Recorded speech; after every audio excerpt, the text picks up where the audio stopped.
तर मित्रांनो, आपल्याला डिस्कस करायचं आहे, की आता एका कंपनीकडून जॉब अपॉर्च्युनिटी आलेली आहे. ऑफ कॅम्पस ड्राईव्ह आलेला आहे. त्या कंपनीचं नाव आहे ईपॅम कंपनी. ओके. त्यांनी एक ड्राईव्ह अरेंज केलेला आहे. ट्रेनी इंजिनिअर्सचा रोल आहे तो स्पेसिफिकली. मी स्क्रीन शेअर करतो क्विकली, तुम्हाला इकडे बघायला भेटेल. तर बघा, ही ती लिंक आहे. ईपॅम नावाची कंपनी आहे. त्यांनी त्यांचे काही इंजिनिअर्स हायर करायचं काम चाललेलं आहे. ग्रॅज्युएट इंजिनिअर्स हायर करतायत ते. तर बघायचं आहे आपल्याला कोणतं कोणतं जॉब डिस्क्रिप्शन कसं आहे यांचं. त्यानंतर अजून काय काय गोष्टी यामध्ये मेन्शन केलेल्या आहेत. तर बघूया. चला, जॉब डिस्क्रिप्शनमध्ये जर गेलो मी, तर रोल काय यांचा रोल आहे, ज्युनियर सॉफ्टवेअर इंजिनियर ट्रेनी असा रोल आहे याच्यामध्ये. त्यांच्यामध्ये त्यांना असं पाहिजे की तुम्ही ॲटलिस्ट तुमच्याकडे थोडंफार फ्रेमवर्क वगैरे तुम्ही केलं असू द्या. सेलेनियम असेल, टेस्ट एनजी असेल, जे युनिट असेल. ओके, हे तर नॉर्मल गोष्ट आहे की रिस्पॉन्सिबिलिटीज तर तुम्हाला क्लीन कोड वगैरे लिहिता यायला पाहिजे.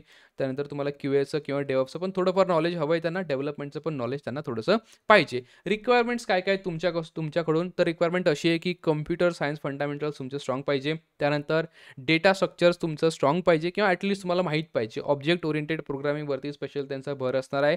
ॲटलिस्ट कोणत्या तरी एका प्रोग्रामिंग लँग्वेजमध्ये तुम्ही प्रोफिशियंट हवेत. एसक्यूएलचं नॉलेज असलं वेल अँड गुड. डेटाबेसेसचं नॉलेज असलं तरीही चांगलं. त्यानंतर गिट सारख्या व्हर्जन कंट्रोल सिस्टीमचं नॉलेज तुम्हाला असायला हवं मित्रांनो. ओके, जरी या इकडे जर तुम्हाला आता नसेल नॉलेज, तर तुम्ही ते घ्यायला चालू करायचं, शिकायचं. गिट कसं वर्क करतं, कशा आपण कमांड्स त्यामध्ये टाकतो.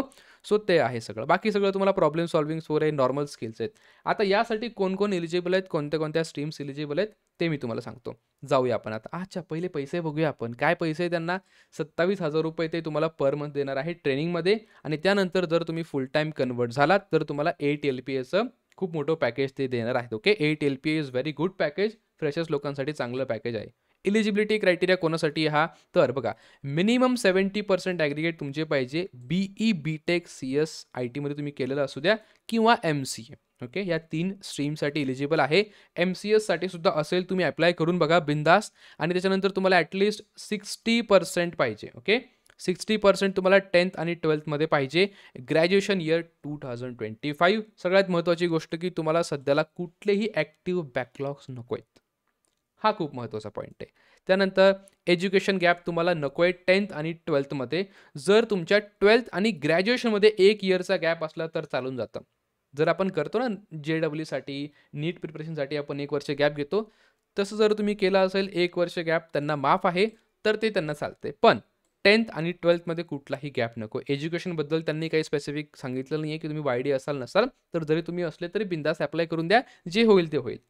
ॲक्सेप्ट केलं ते केलं, नाही तर नाही केलं. ओके, हे लाईफ ॲप, ईपॅम वगैरे बाकी सगळ्या गोष्टी तुम्ही इकडे वाचू शकता. या लिंकवरतून तुम्हाला अप्लाय करायचं आहे.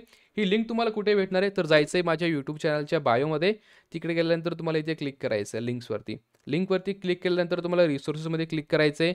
त्यानंतर तुम्हाला पहिले दिसेल इकडे ईपॅम ऑफ कॅम्पस ड्राईव्ह. इथे गेल्यानंतर तुम्हाला ही लिंक भेटेल. अप्लाय करून द्यायचं आहे बिनधास्त आणि आपल्या मित्रांना पण शेअर करायचं आहे. Okay, so this was it. हा होता आपला एक ऑफ कॅम्पस ड्राईव्ह.